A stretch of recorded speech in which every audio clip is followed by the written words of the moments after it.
primeira epístola do apóstolo João, onde está contido o tema da festividade, o tema do encontro, do congresso.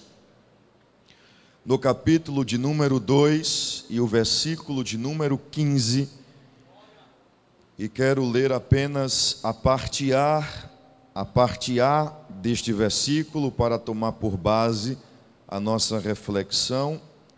E estarei lendo na Nova Almeida atualizada, e o texto sagrado nos diz assim: não amem o mundo, nem as coisas que há no mundo. Você pode repetir esse texto sagrado, essa expressão inicial? Diga bem forte: não amem o mundo, nem as coisas que há no mundo. Quantos podem dizer glória a Deus? Glória a Deus. Queridos, eu queria nesta introdução iniciar a nossa reflexão com uma pergunta que ela está sendo norteada pelo subtema que desejo propor para nós esta noite. Eu desejo falar sobre os jovens que não amam o mundo porque amam a Deus. Você pode repetir isto? Diga: jovens que não amam o mundo porque amam a Deus. E eu gostaria de iniciar com a seguinte pergunta para a nossa reflexão: você ama a Deus? E se sua resposta for sim, então você não deve amar o mundo. Só que é importante a gente ressaltar neste momento que a palavra mundo no Novo Testamento, ela precisa ser entendida no contexto em que ela está inserida, porque em alguns textos ela pode fazer referência ao universo, por exemplo, e em outros textos ela pode fazer referência à humanidade. Nesse texto em apreço, 1 de João 2,15, a palavra mundo está fazendo referência ao sistema invisível espiritual, que é presidido pelo diabo, que rege a vida das pessoas em sociedade, que pelo pecado estão distantes de Deus. E a recomendação do apóstolo é que não devemos amar o mundo. Então, essa recomendação não é para não amarmos o universo, não amarmos as pessoas, mas não amarmos o sistema espiritual invisível do diabo, que é presidido por ele, que rege o estilo de vida das pessoas desta sociedade que estão submergidas no pecado.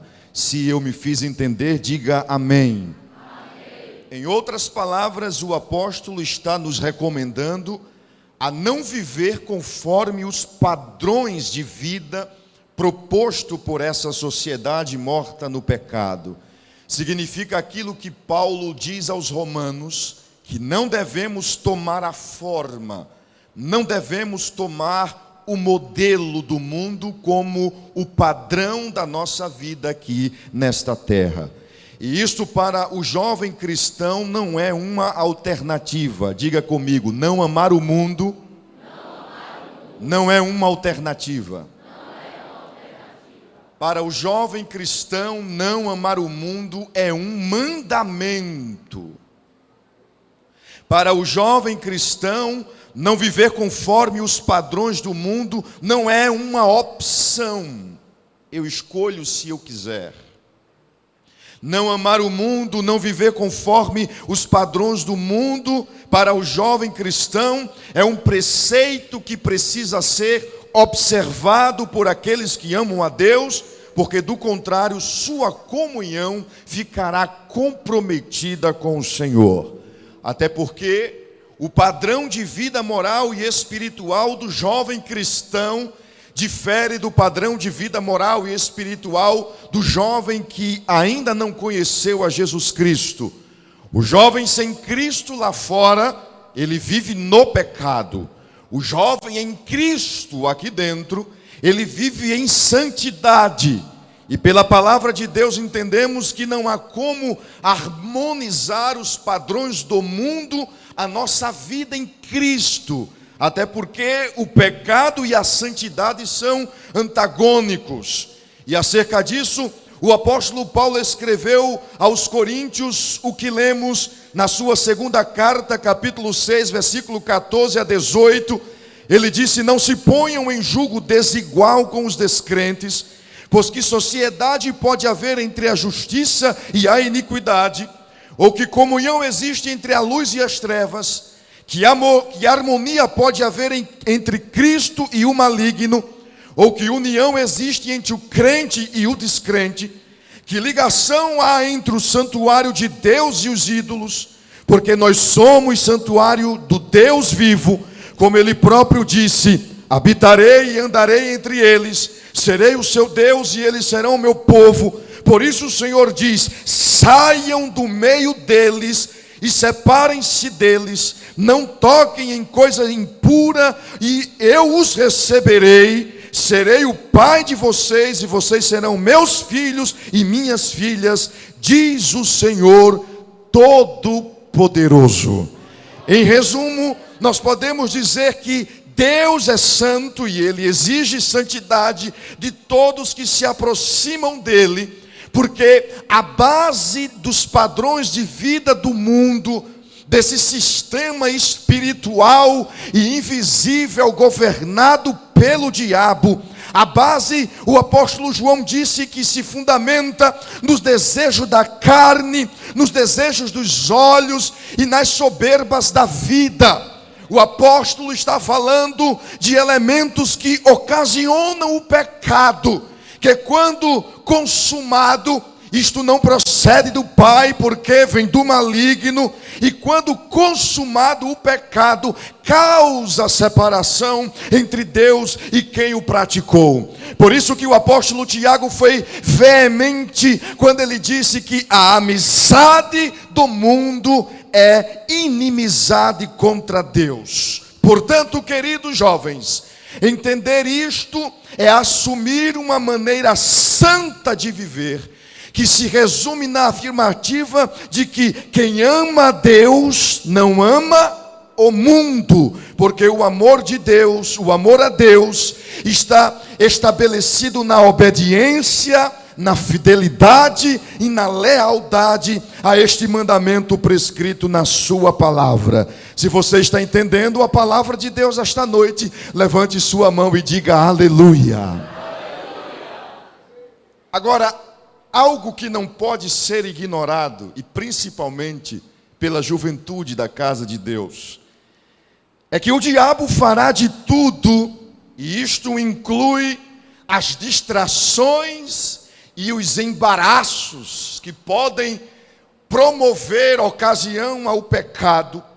O certo é que ele fará de tudo para que o jovem cristão não observe ou deixe de observar este mandamento do Senhor, porque assim o seu amor para com Deus será comprometido.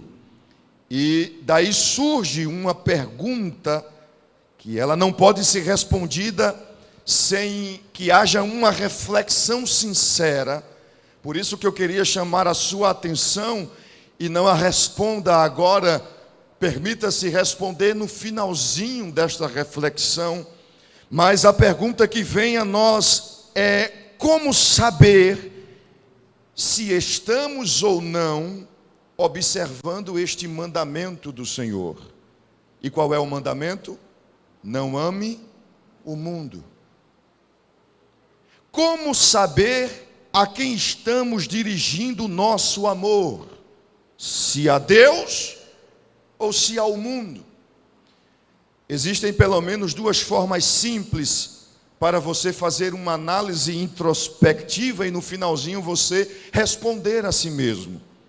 A primeira é só você dar uma olhadinha para o seu estilo de vida.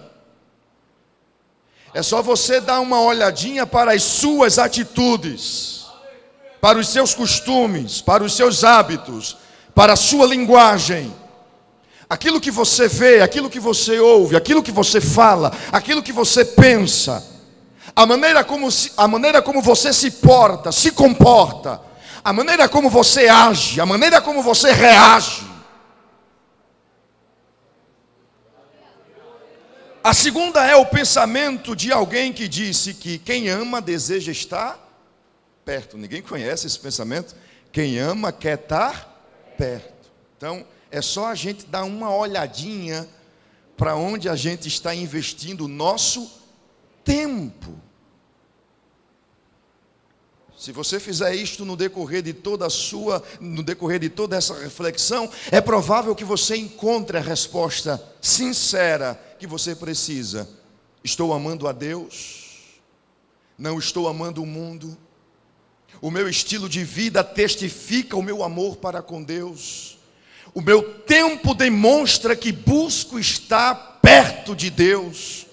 E eu, quando digo isso, eu não estou fazendo uma apologia à negação da vida e existência aqui na terra, mas eu estou lembrando a vocês, queridos irmãos, queridos jovens, que nós estamos nesta terra, mas não pertencemos a esta terra. O que nós estamos falando é do princípio que Cristo deixou para os seus discípulos e para a sua igreja acerca das prioridades. Ele disse: mas buscai primeiro o reino de Deus e a sua justiça, e as demais coisas vos serão acrescentadas. Jesus nos ensina na sua palavra que o maior mandamento de todos, aquilo que há de mais importante em observar na sua palavra, é o amor a Deus. Diga: amar a Deus. Dá para ser mais forte para animar o pregador? Diga: amar a Deus. Queria pedir para que os irmãos que estão nos anexos também repitam após nós, que os irmãos que estão participando pela transmissão, repita de onde você está, em casa, no trabalho, no hospital. Diga: amar a Deus. Amar a Deus. Mas quando Jesus fala deste maior mandamento, Ele não está apenas falando do ato de amar, e muito menos da maneira de amar a Deus apenas com as palavras. O profeta fala de um povo que honrava a Deus apenas de lábios, mas o seu coração estava distante do Senhor. Não é este tipo de comportamento que o Senhor espera daqueles que observam este mandamento, que era amar a Deus, porque o mandamento não se resume apenas neste imperativo, mas ele diz que devemos amá-lo de todo o coração, de toda a alma, de todo o entendimento e com toda a força. Isto fala de uma progressão, isto fala de uma profundidade que não é alcançada do dia para a noite. Isto fala de um processo de maturação que é construído na carreira cristã, na vida cristã, enquanto estamos neste mundo que jaz no maligno, neste mundo que é corrompido e pervertido, mas como luzeiros brilhamos. Este amor, ele é medido por nosso Senhor e Salvador Jesus Cristo. E isto não é uma novidade nas Escrituras, porque desde o princípio, Deus, Ele primeiro olha para o coração, para depois Ele olhar para as demais coisas. Ele olhou para o coração de Abel e Caim antes de olhar para a oferta deles. Ele disse ao profeta Samuel que ele não olha como os homens olham. Os homens olham o que está diante dos seus olhos. O Senhor olha para o coração.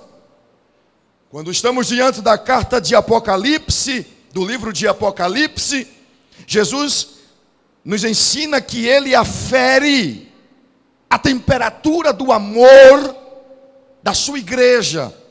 Ele mede o nível de amor da sua igreja. Ele analisa o coração dos seus filhos. No capítulo 2, ele viu que a igreja de Éfeso havia abandonado o seu amor. Por isso que ele diz o que lemos no capítulo 2, versículo 2: conheço as obras que você realiza, tanto o seu esforço como a sua perseverança. Sei que você não pode suportar os maus, e que pôs à prova os que se declararam apóstolos e não são, e descobriu que são mentirosos. Vocês têm perseverança e suportou provas por causa do meu nome sem esmorecer. Tenho, porém, contra você o seguinte: você abandonou o seu primeiro amor. Sabe qual é a conclusão que faço diante de tudo que o Espírito Santo nos ministra esta noite?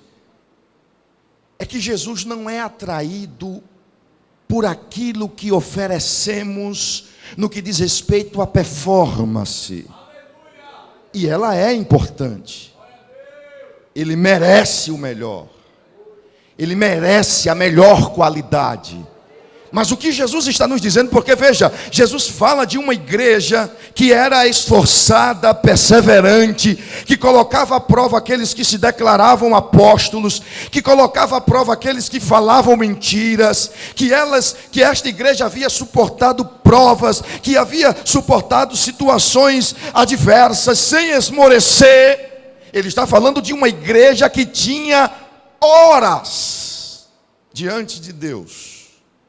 Só que o que nos ensina, o que a palavra de Deus nos ensina, o que a voz do Espírito Santo nos diz esta noite pela sua palavra, é que o que atrai a atenção de Deus não é aquilo que eu faço para Ele, mas é a motivação com que faço.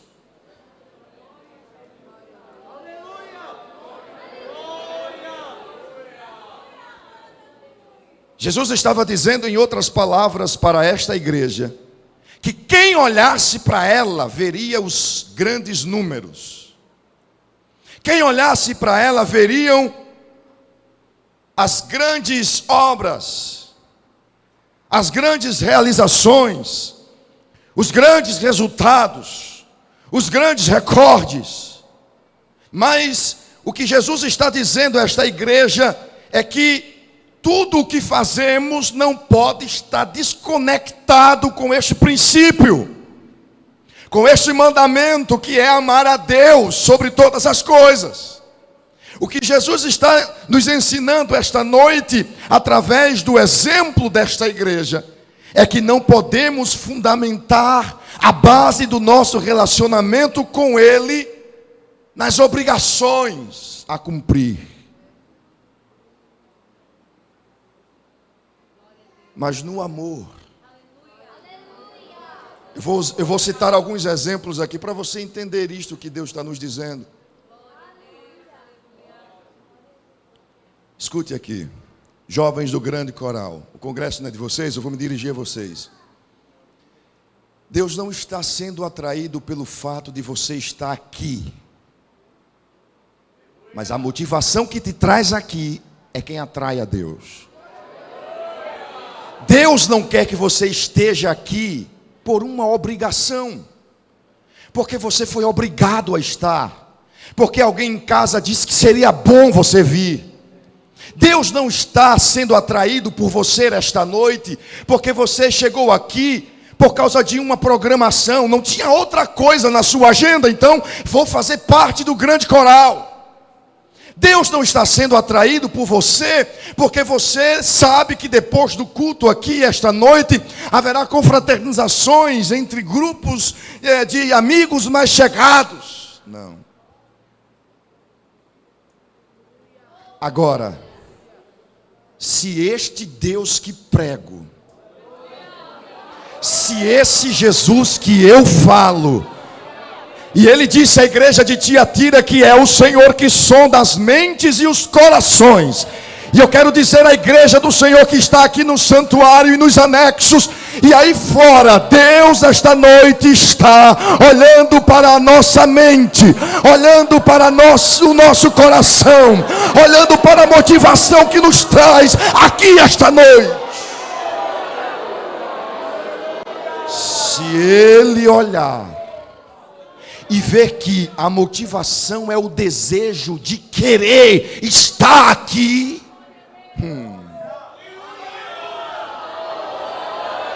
é você, rapaz, dizer para Deus: Deus, eu estou aqui porque eu quero.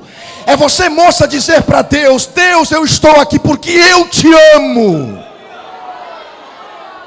A chave é secundária, a faculdade é secundário, o trabalho é secundário, o namoro é secundário, o noivado é secundário. Em primeiro lugar na minha vida está tu, Deus.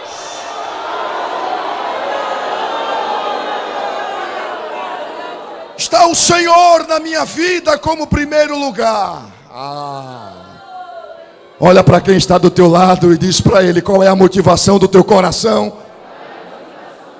Diz, pelo menos pela fé, mas diz: amor, amor, amor, amor, amor. O que te traz aqui? Amor a Deus. O que é que faz com que você não peque? Porque eu amo a Deus. O que é que faz você recusar as propostas do diabo? É porque eu sei que Deus é puro, Deus é santo, e eu amo a Deus e não quero ficar longe dele. O diabo, oh aleluia, ele investiu pesado na tua vida, rapaz. Ele investiu pesado na tua vida, moça, para você não vir, para você não fazer parte, para você não chegar. Mas eu quero declarar esta noite pela palavra de Deus: ele foi vencido, seus planos foram frustrados. Olha você aqui, olha você aqui, olha você aqui, olha você aqui. Fraquinho, cambaleando, tropeçando, mas chegou. Te prepara porque é a última noite. Te prepara porque são os últimos minutos. Deus vai dar uma chacoalhada na tua estrutura.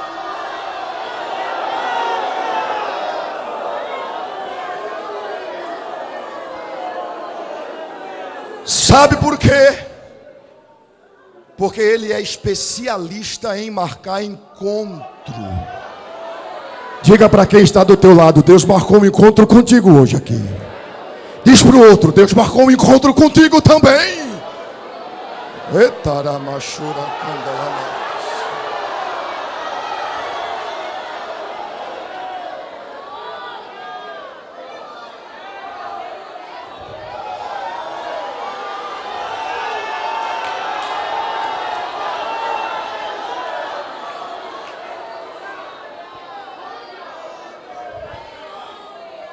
Entender isto não anula nossas falhas, não anula nossas fraquezas, não anula nossas limitações.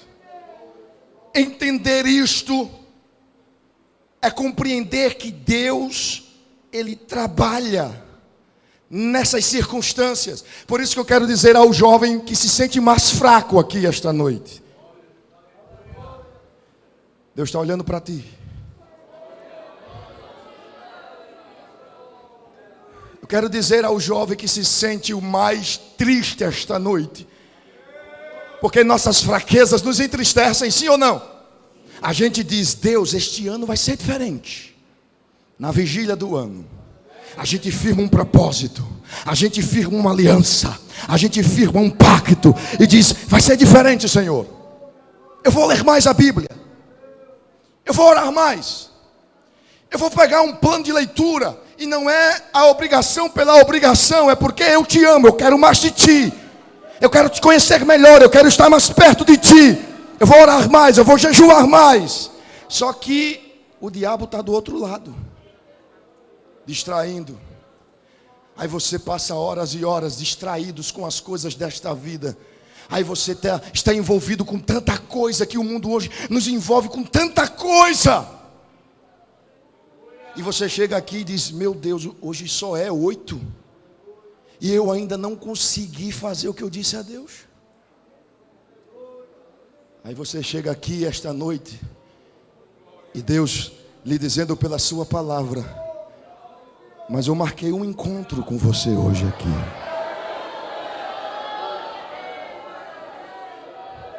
Porque entender estas verdades não anula nossas limitações, nossas fraquezas, nossas falhas. Entender isto nos ajuda a perceber o nível do amor, da comunhão, do relacionamento que estamos desenvolvendo com Deus. E se nós estamos dispostos a continuar, Deus, Ele vai agir. Eu vou dizer de novo: se nós estivermos dispostos a continuar, Deus, Ele vai agir. E ninguém melhor para nos ensinar isto do que Pedro, o apóstolo. Na última ceia, se lembra? Minutos antes de Jesus ser preso, ser traído, ele disse aos seus discípulos: vocês vão se escandalizar de mim esta noite, porque o Filho do Homem há de ser traído e ser entregue nas mãos dos malfeitores. E quando isto acontecer, vocês fugirão, vocês correrão, porque a profecia também precisa se cumprir. Aí Pedro se levantou e disse assim: permissão, Senhor, todos eles podem fazer isto contigo, agora eu não. Senhor, se for preciso por ti, eu darei a minha vida. Olha o nível de amor que Pedro está estabelecendo, comunicando, informando a Jesus e aos seus amigos. Um amor que valoriza mais a vida do mestre do que a própria vida. Que lindo! Só que Jesus é aquele que nos conhece. Conhece ou não conhece? Conhece ou não conhece? Jesus é aquele que sabe os caminhos por onde temos passado. Conhece ou não conhece? Ele é quem conhece os nossos secretos. Ele é quem conhece os nossos ocultos. Ele é quem sabe quando mamãe não está, quando o papai não está, quando o pastor não está, quando você está sozinho. É Ele!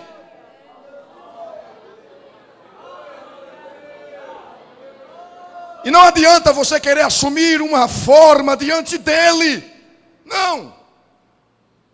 É melhor ir pelo caminho de Davi, se quebrantar.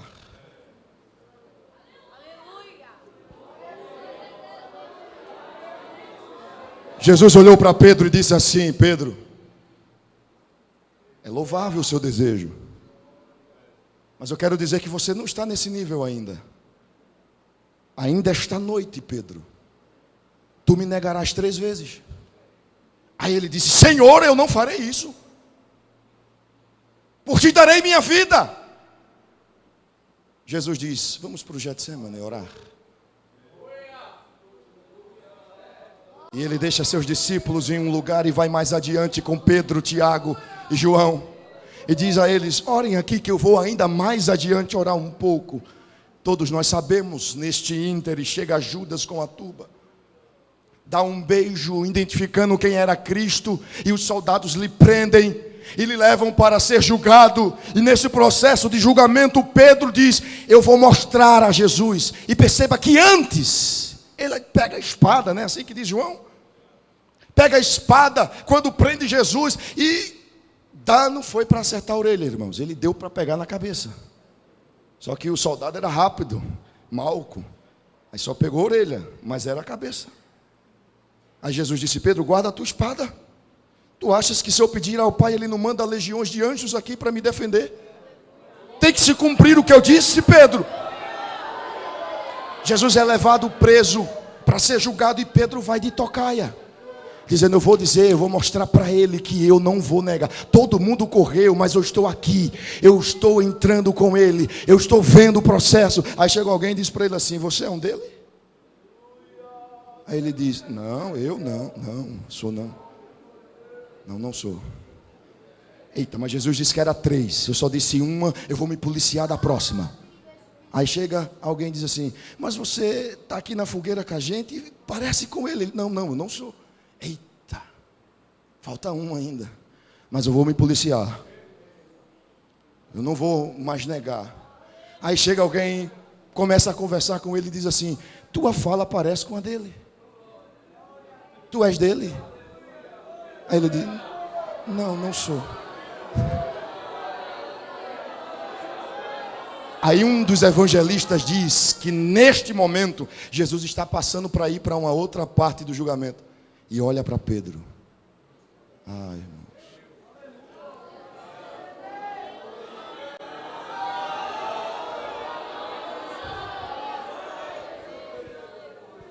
Ele olhou para você. Ele olhou para você. Foi por isso que veio a tristeza. Foi por isso que veio a vontade de chorar. Foi por isso que veio a vontade de confessar. Foi por isso que veio a vontade de colocar para fora. Porque ele olhou para você. Jesus é condenado, crucificado, sepultado e ressuscita. Pedro já tinha voltado para a vida velha. Porque na compreensão dele, pelo temperamento dele, ele pensava: acabou, não tem como mais, não tem como eu olhar nos olhos de Jesus mais. Eu neguei ele, é meu mestre. Ele me fez andar por cima das águas e eu disse que eu não conhecia ele.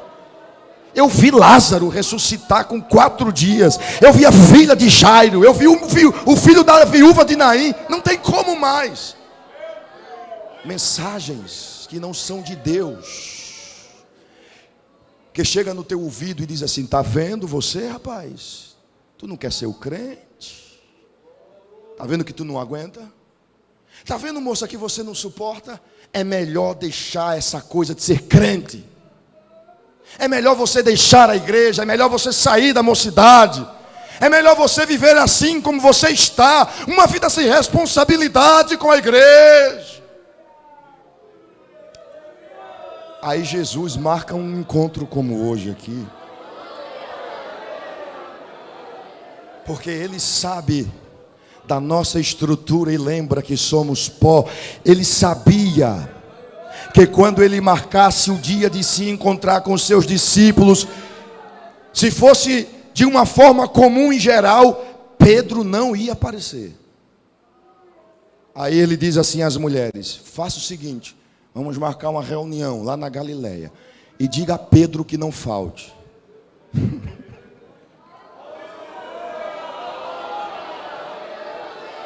Aí você chega aqui e pensa que foi a sua força. Você chega aqui e pensa que foi a sua sabedoria. Você chega aqui e pensa que foi a sua capacidade. Foi não, foi uma ordem que Deus deu.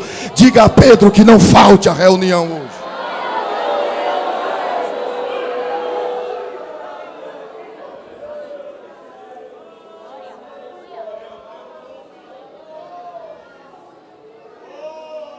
Aí Jesus chega na praia, João 21.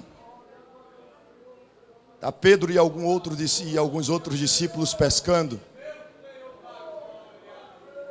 E ele pergunta: vocês conseguiram alguma coisa? Não, Senhor. Vem cá que tem peixe aqui. Tem uma comidinha para a gente aqui. Desde sexta, né? Que vocês estão comendo. Para chegar hoje. Deus deu uma jantinha sexta a vocês. Deu uma jantinha ontem a vocês. E agora está finalizando essa janta com esse encontro. E ele não faz arrudeio, ele não faz enrolação, ele é objetivo e direto. Ele chega para Pedro e diz assim: e aí, Pedro, tu me amas?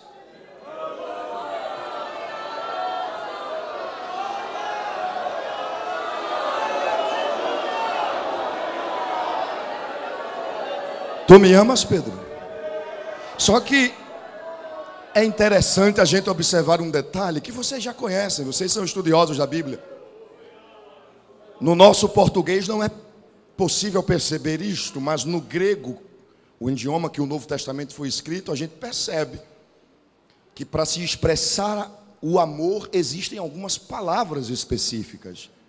Quando Jesus pergunta, Pedro, tu me amas? Para expressar o amor aqui, Jesus se utiliza da expressão em grego agapao, que traduz para um amor perfeito e sacrificial. Agora veja que coisa interessante aqui. Jesus não está fazendo nada desconectado. Jesus está continuando algo que ficou pausado.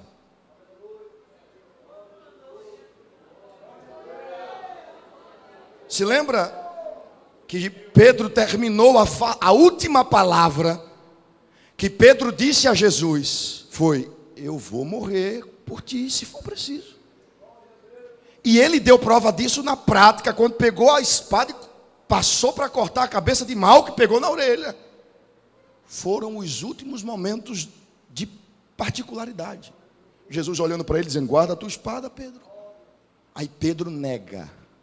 Aí Jesus chega e diz assim, se lembra que você disse que por mim dava vida? Você dá mesmo, Pedro? Aí Pedro responde ao Senhor dizendo, eu te amo. Só que o amor que Pedro, a expressão que Pedro usa para o amor que ele traz aqui é fileu, que traduz para um amor fraternal. Se a gente for traduzir para os nossos dias, é como se fosse dizer assim, eu gosto de ti. Parece que não tem nada demais. Onde estão os noivos? Levantem as mãos. Os noivos, quem vai casar, aleluia. Levanta a mão bem alto. Tem vergonha de estar noivo não. Dá graças a Deus. Onde estão os que namoram? Levantem as mãos. Quer sentir a diferença dessas duas palavrinhas? Pergunte para o seu noivo, noiva, namorado, namorada. Você me ama, filho, filha? Aí, se ele disser para você assim, sim, meu amor, eu gosto muito de você. Eu não quero estar na pele dele e dela.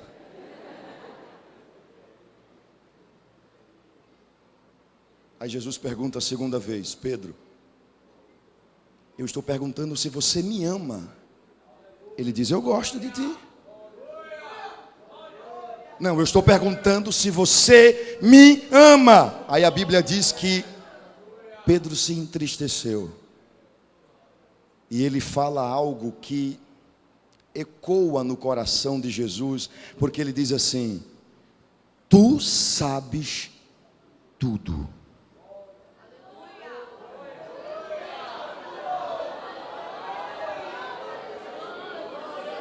Tu sabes que eu te amo. Irmãos, jovens, aqui está a porta da restauração de Pedro. Em outras palavras, Pedro estava dizendo assim, tu sabes que eu te neguei, por uma fraqueza, por uma falha, por medo, por pavor. Mas tu sabe que meu amor é sincero. Talvez não está nesse nível, mas eu quero chegar lá. Aí Jesus olha para Pedro e diz, versículos 18 e 19, Jesus diz assim, em verdade lhe digo, que quando era mais moço, você se cingia e andava por onde queria, mas quando você for velho, estenderás as mãos, e outro te cingirá, e o levará para onde você não quer ir. Aí Jesus está dizendo, eu estou falando isso, Pedro, para que você entenda o tipo de morte que você vai glorificar a Deus. Jesus estava dizendo em outras palavras, isso aqui parece que não tem raciocínio lógico, essa conversa de Jesus com Pedro, mas está tudo entrelaçado, está tudo conectado. Pedro e Jesus sabiam o porquê dessa conversa. Tem alguém aqui dizendo, mas a última mensagem do congresso, o último dia da festa, essa mensagem, esta palavra, essa reflexão, talvez para você está desconectado, João. Talvez para você está desconectado, Bartolomeu. Talvez para você está desconectado, Levi. Mas para Pedro está fazendo sentido.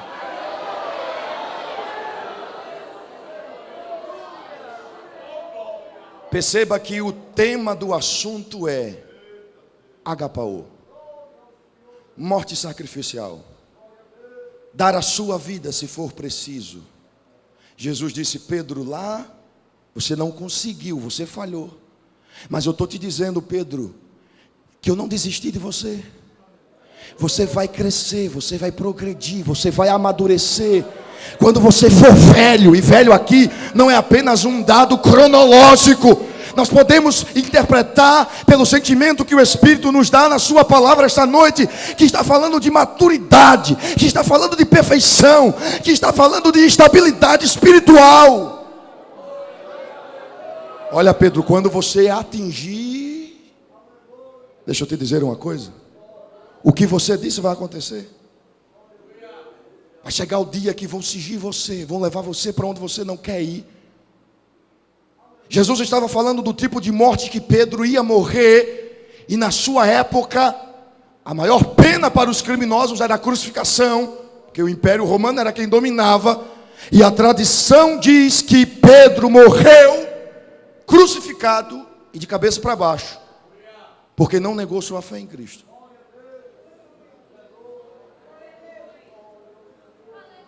Mas dessa conversa de Jesus para o momento do seu martírio, houve um fato que foi determinante. Pedro estava em um lugar como este, quando de repente veio do céu um som, como de um vento veemente e impetuoso, que encheu a casa.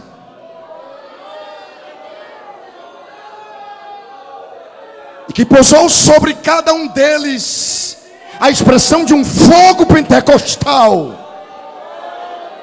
que fez com que varões simples da Galileia começassem a falar em outras línguas, em outros idiomas. E isto não se resumia apenas na evidência de falar outros idiomas, mas no poder do Espírito que estava nele. E quem é que derrama amor no coração da igreja? O Espírito. E nós estamos vivendo que dispensação do Espírito. Quem está com a igreja todos os dias? O Espírito.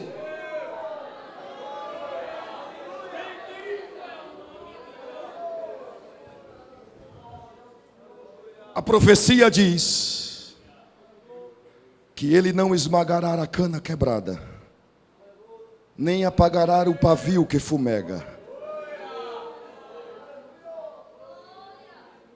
Não importa o que aconteceu, escute-me.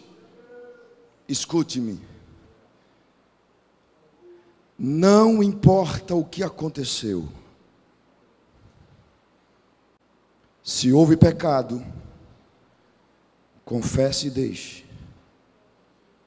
Se houve falhas, fraquezas, confesse e abandone.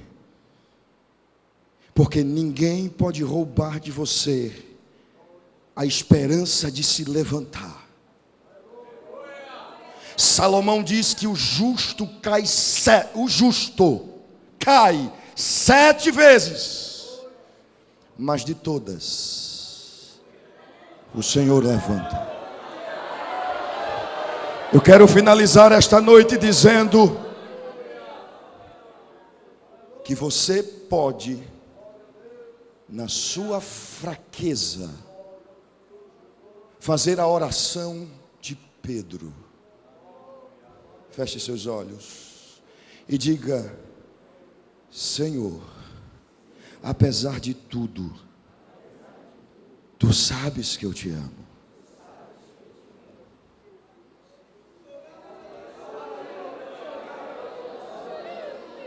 Você vai passar a ouvir a voz de Jesus, te dizendo o que disse a Pedro: segue-me.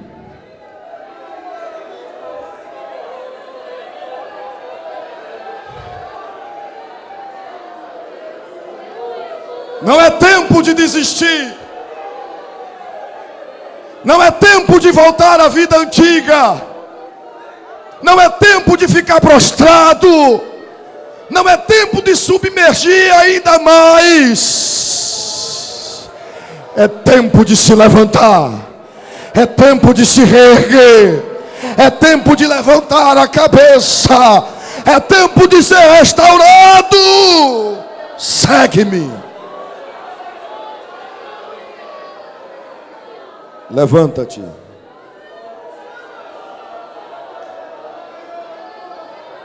Toma a tua cama. E vai para casa. Eu finalizo esta reflexão dizendo a esta geração que o poder do Espírito que alcançou Pedro te alcança hoje.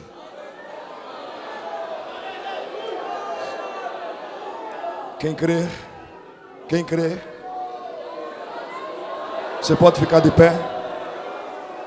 Eu queria um fundo, a gente fazer uma oração. E eu queria, quem não é batizado com o Espírito Santo, levanta a mão assim, bem alto, levanta a mão. Pronto, você que é batizado com o Espírito Santo, está vendo essa pessoa? Abrace ela, ele. Tem alguma dificuldade de abraçar? Se tiver, coloque só a mão sobre o ombro dele e dela.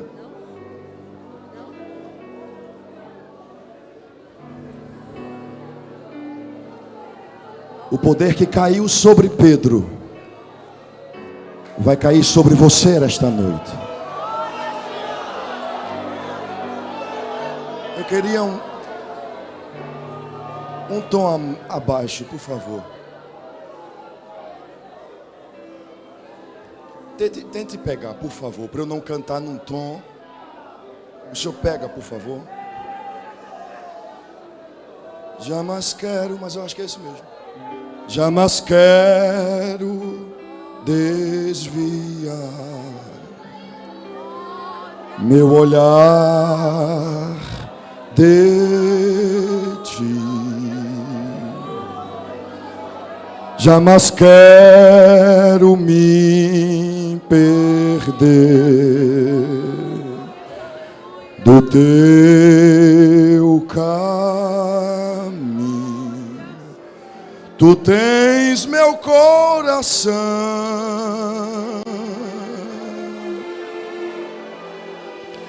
e toda a minha afeição.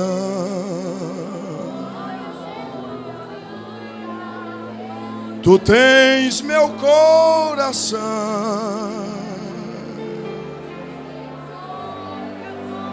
e toda a minha afeição.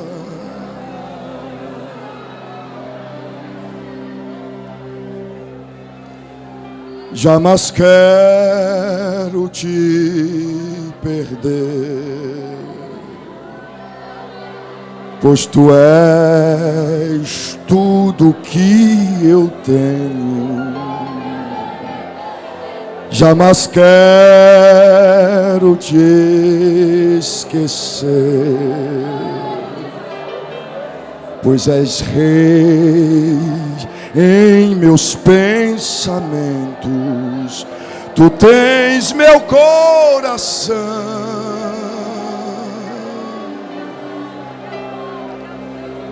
e toda a minha afeição.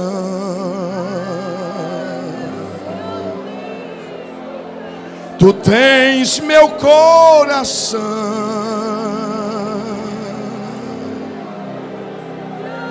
e toda a minha afeição.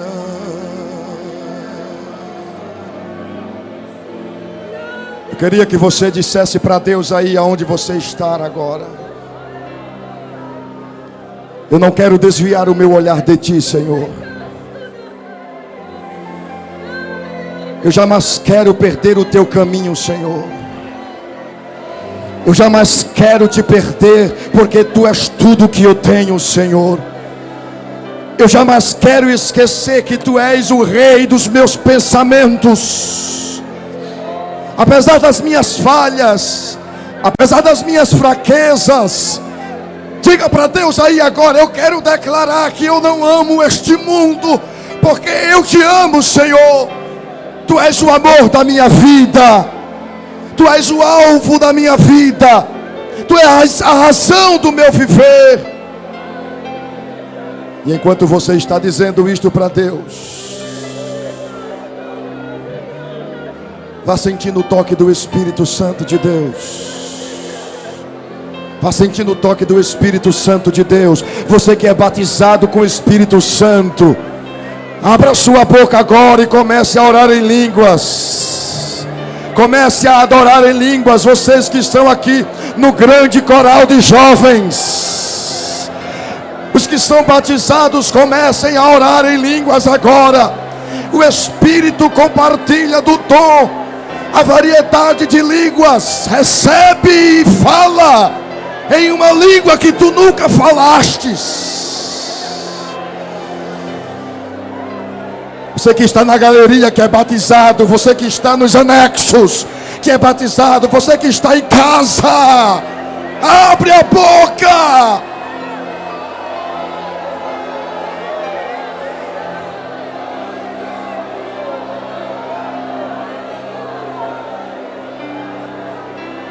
E se tu que és batizado com o Espírito, está abraçado com alguém que não é, que o fogo do Espírito que queima dentro de ti queime nesta pessoa agora.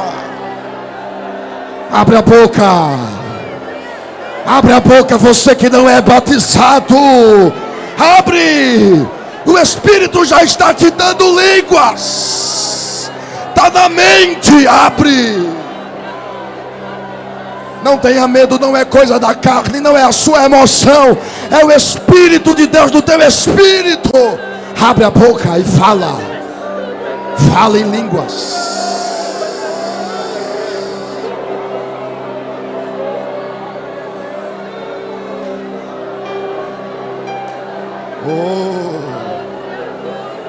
Eu queria pedir para que o irmão que está tocando agora pare por um momento, o senhor também. E todos sem exceção, levantem a mão direita para o céu. Levanta. E sente um fogo que consome teus dedos.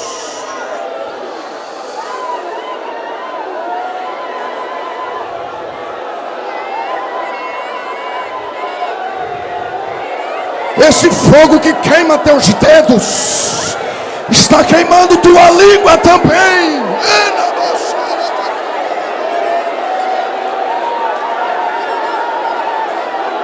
É noite de restauração, é noite de renovo, é noite de transformação.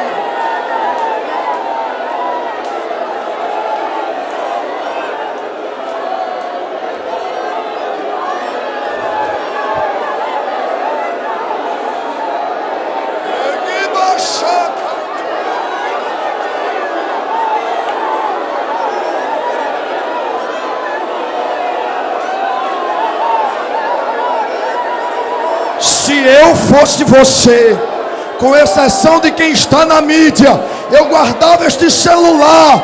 Para que registrar? Vive o momento que Deus te dá esta noite.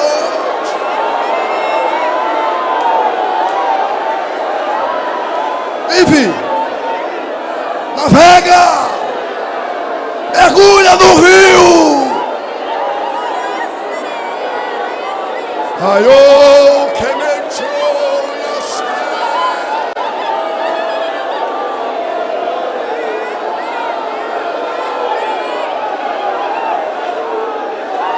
O Espírito Santo está turbinando esta mocidade.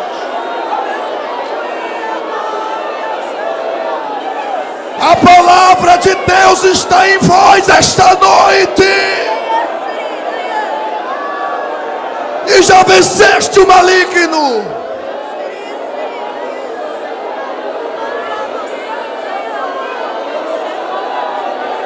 Quando tu voltares para casa, quando tu voltares para a faculdade, quando tu voltares para o trabalho, Quando tu voltares para o ambiente que saístes cabisbaixo, alguém vai olhar e vai dizer: o que foi que houve? Que semblante é esse? O que é que tem de diferente nela e nele?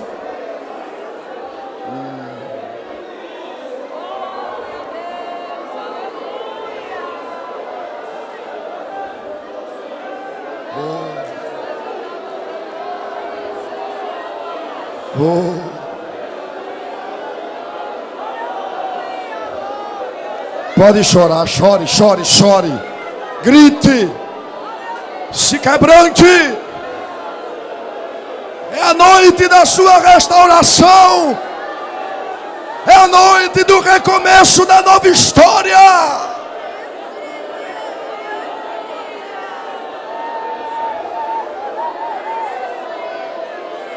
Você que está afastado dos caminhos do Senhor, Jesus está aqui te dizendo: vem, vem, vem. É a noite da tua restauração. Eu não desisti de você. Eu não desisti da sua história.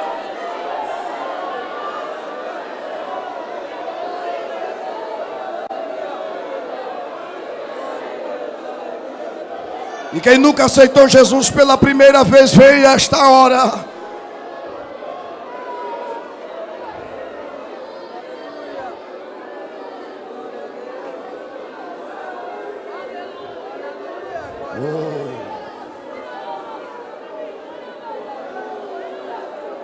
Eu quero dizer aos familiares desses jovens aqui: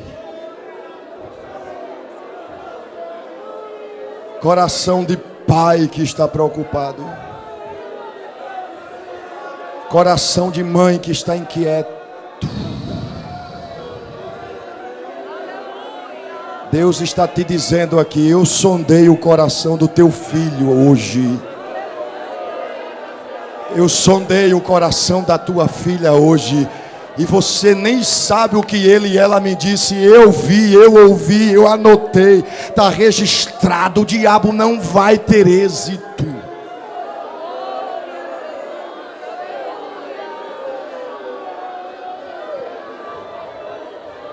Eu queria que você agora abraçar, pegasse na mão. Pega na mão assim. O grande coral, só o grande coral. Levanta assim. Levanta assim. Isso é profético. Quem crê faz, quem não crê não faz.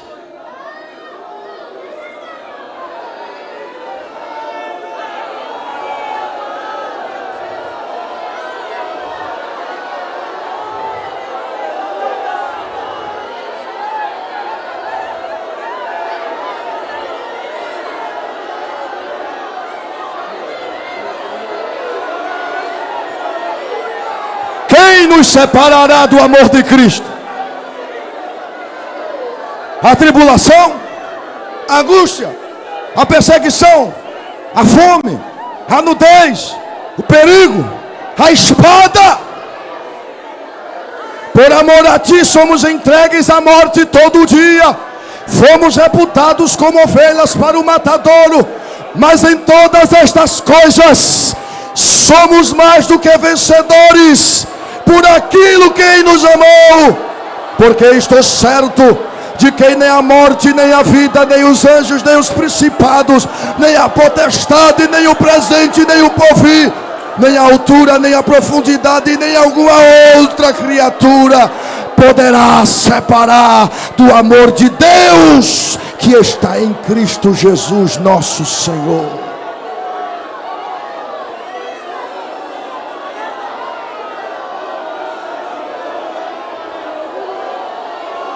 Eu te amo, Jesus.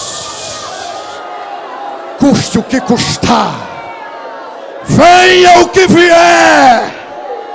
Segura na minha mão, Jesus, porque eu te amo.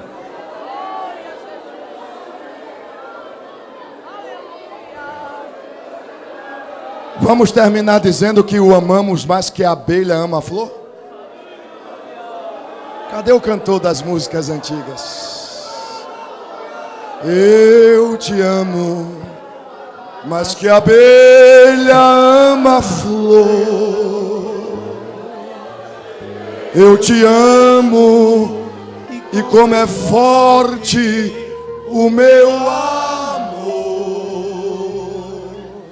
Eu te amo mais que tudo, mais que a vida.